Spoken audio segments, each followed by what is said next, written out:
Have you ever noticed these happenings that occur within yourself and within your world?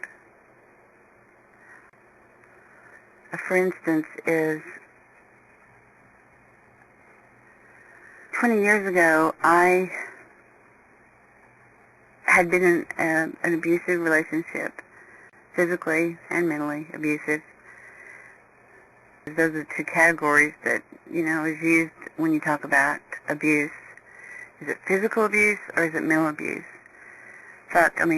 Abuse is abuse. And mental abuse will always lead to physical abuse. My husband at the time, what would happen is every day Monday through Friday, I would go to work, and when I would be on my way home from work, I would notice I would become really worried and agitated within myself because I knew from past experiences if I got home later than I was supposed to be arriving home, then this is where the mental abuse would, in many instances, would progress to physical abuse. And when you're driving home in 5 o'clock traffic, you're going to get into some traffic areas that just don't move very fast. So this happened to me often. So when I finally left him and had my own place, no one to go home to, I started noticing when I would drive home after work, I would again experience this same anxiety and fear within myself. And I realized then that was weird because, I didn't have to worry about anybody that was going to be at home to correct me, get on to me, yell at me, or hit me. That wasn't a concern of mine any longer. However, the pattern was still there. And so I guess this is the most, this is the soonest I can go back and recall where I noticed these patterns of myself. And I noticed this was in a mind construct, and I know that now. I didn't know that then. I questioned it. I thought, well, this is stupid. Why would I still be worried about this? But it was a pattern. It was within my mind construct, and I had accepted this about myself. I had allowed this about myself. And so the pattern was still coming forth for me to react within it again. And what I started seeing was sometimes I would still react within that pattern, in that possibly I would get angry with my then roommates, or I would get angry at my child, or I would focus my anger somewhere. And all that was doing was masking and hiding the fear within that, and not knowing what to do with that energetic charge that was coming from the fear of the construct that I had created within myself, years before. And so this is, to me, a perfect example of what a mind construct is. And even back then, 20 years ago, not knowing or having an idea what to do to stop these, I would sometimes inadvertently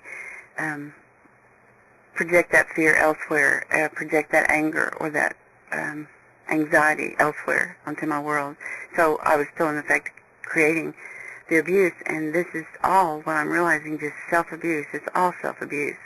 Now, back then, what I did was I just stopped, and there was no real substantial purpose for this fear. I have since walked this timeline and have applied self-forgiveness, and in self-honesty have looked at this and realized where I, and I alone, was the creator of this abuse, this self-abuse that I accepted and allowed to occur, to happen to me. I just, literally, it was as though I was a zombie just being pulled through. It's like the energy, I just allowed it. I just accepted it and allowed the energy to just suck me in.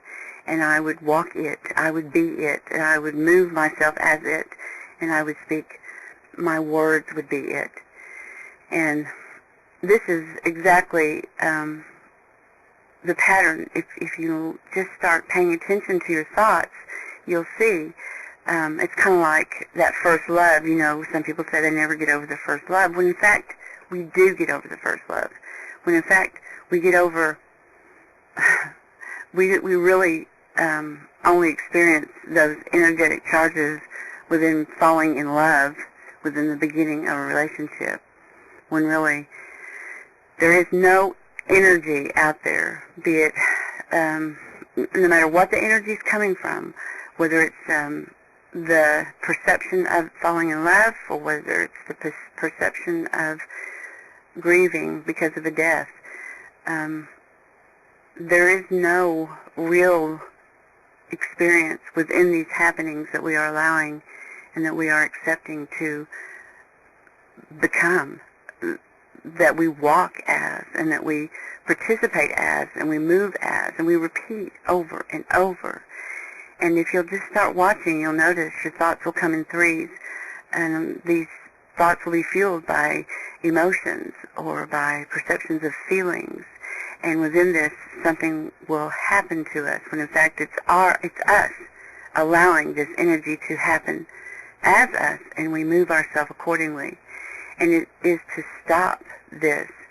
And when people have asked me, why would you want to stop thoughts, feelings, and emotions, it's almost getting comical to be asked why.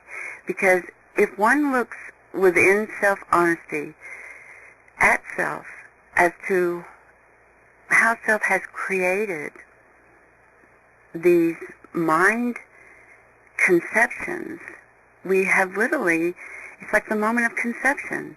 We have literally, we determine in one moment of conception who we're going to be and what we're going to accept and what we're going to allow of ourselves.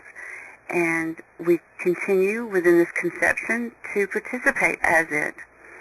And what I'm finding is the release within stopping those, the release within saying no more, is a defining moment within what's real and what is not real.